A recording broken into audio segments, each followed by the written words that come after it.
بسم الله الرحمن الرحيم، وعدنا من جديد أخواتي. أهلا وسهلا بكم في مطبخ هدية. اليوم بحول الله نتعرف على وصفة علاجية هايلة وناجحة مليون بالمئة. هذه الوصفة مجربة ومجربينها ومجربتها الوالدة تاعي، وإن شاء الله تديروها وتنجحوا فيها وتدعوا لها بالشفاء وطول العمر. أما الأخوات للأمهات تاعهم متوفين ندعو لهم بالرحمة إن شاء الله يا رب العالمين. إذن نتعرف على مقادير هذه الوصفة.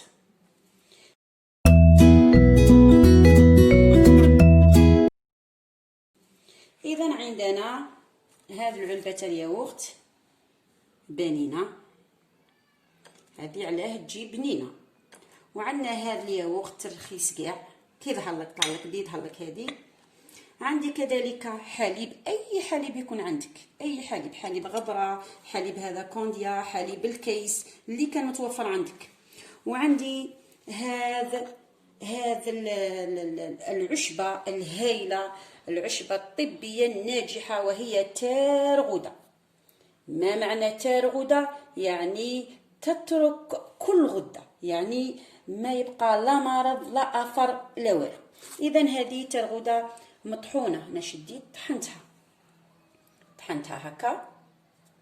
وتنجمي تروحي كذلك تشريها من عند اللي يبيع التوابل، يعطيها لك بهذا الشكل هكا.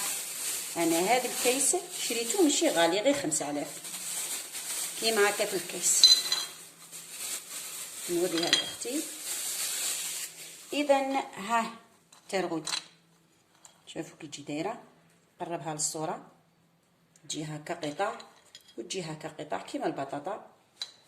وهذا التارغوده كتب الاسم في ورقه اذا نسيتيه، ولا كي تبغي تشريه من عند اللي يبيع التوابل، تارغوده. اذا كيما البطاطا اللي ساكنين في الريف وعندهم الاراضي يحفروا عليها ويجبدوها مثل حبه البطاطا، ينظفوها ويقطعوها ويخلوها تنشف تيبس، ومن بعد يطحنوها تولي بهذا الشكل. نسهل عليك اختي الكريمه، تنجمي تشريها هكذا تتباع موجوده في السوق، وتنجمي تشريها هكذا مطحونه، او اشريها حبه كيما هكا وطحنيها بنفسك في البيت.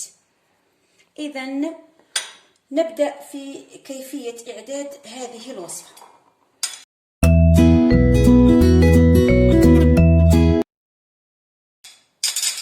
إذا نجيب القليل من الحليب، نفرغوا شوية حليب هكا، غير قس ما نذوبوا هذه العشبة. بالنسبة للطفل الصغير إذا كان يكح، ديريلو غير هكا ربع ملعقة يوميا، غير هكا ربع ملعقة، و ديريها هنايا في الحليب وذوبيها، واعطيها له كتي يوم تبغي، تعطيها له في الصباح او تعطيها له قبل النوم او في منتصف النهار هكذا. ذوبيها مليح واعطيها له يشربها. هذه العشبه ما دير والو، بكري الامهات تاعنا والاجداد تاعنا كانوا يضعونها مع الخبز، يديروها مع الخبز ويخبزوها ويتناولوها. ما تخافيش منها هذه العشبه ما تخافيش منها، كوني متاكده. اذا نديروها هنا. الا ما بغاش يتناولها لك الطفل تاعك، خاصه حنا في شهر اكتوبر والزكام بدا والكحه بدات والامراض التنفسيه بدات، اذا الا ما بغاش يتناولها لك ديريها له هنا في هذه العلبه تاع الياغورت بنينه، او ديريها له في هذه العلبه هذه، ديري له ربع ملعقه. اما بالنسبه للكبير يدير مغرفه هاك ممسوحه ويديرها في قليل من الحليب. واذا ما نجوش يفوتها بالحليب، اذا يديرها في علبه ياغورت. حنايا مجربينها هنايا في البيت، ما نديروهاش في الحليب، نديروها في الياغورت، تتكل وتجي بنينه وتجي هايله. اذا هذا فيما يخص هذه العشبه. حاولي اختي الكريمه، رانا في وقت الكحه الشديده، ديري هذه العشبه وهنايا قدميها له مره في اليوم، مرة في اليوم.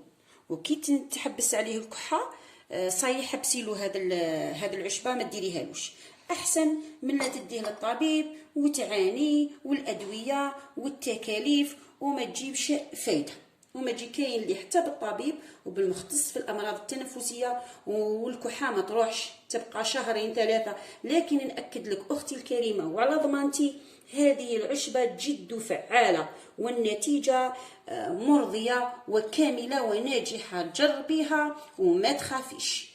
اذا هذا فيما يخص هذه الاعشاب. والكبير كذلك ديري من غير صغيره ممسوحه كل يوم من تزل عليه الكحه حبسي العشبه تاعك، الا عاودت رجعت ليه عاودي ديري العشبه تاعك.